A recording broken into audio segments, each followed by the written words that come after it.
Today we're going to take a look at how I built this joiner stand. I built it with materials that I acquired from my local big box store, Amazon, and the plans were obtained online. So let's get right into it. First, I broke down the 2 sheets of 3/4 inch maple plywood and 1/2 inch maple plywood into more manageable pieces. This way, I could make more precise cuts at the table saw. I took the time to carefully lay out each one of the pieces from the cut list before I went to the table saw and cut out the final pieces. This way, I could be sure that each one of my pieces were cut out correctly and that I wouldn't waste any valuable, expensive plywood. The drawers were the first parts to be assembled. I used brads and glue, and then if you notice, I have these red aluminum clamps to help me get 90-degree corners on all my drawers. They were quite handy. Once all the drawers were assembled, I used my router to trim up the edges to make everything even, and then did a final sanding. The next part to be assembled was the carcass of the cabinet. I used pocket holes for that. I laid out all the pocket holes and drilled them in advance.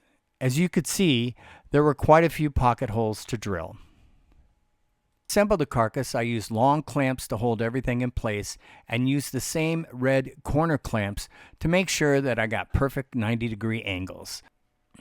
As you could see from the machinist square, I was able to obtain perfect 90-degree corners. This helped keep the cabinet square. Once I installed the sides, I was able to install the front rail. And then finally, the bottom. Here's a completed carcass minus the top. The top was installed later to provide access to install all the drawers.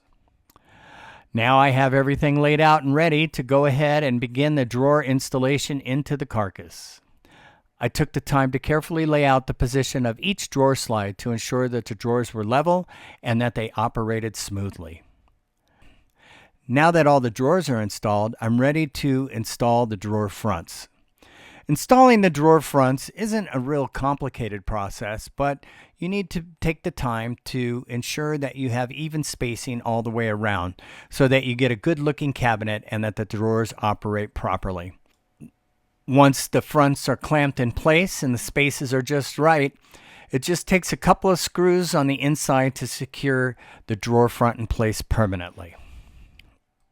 Once all the drawer fronts were installed, I removed all the drawers, gave them a final sanding in preparation to install the drawer handles. I fabricated the drawer handles from a couple of pieces of oak and then milled them out on my table saw. I then took the time to carefully lay out the position of each one of the handles. Once the layout was completed, I used glue and painter's tape to hold them in place.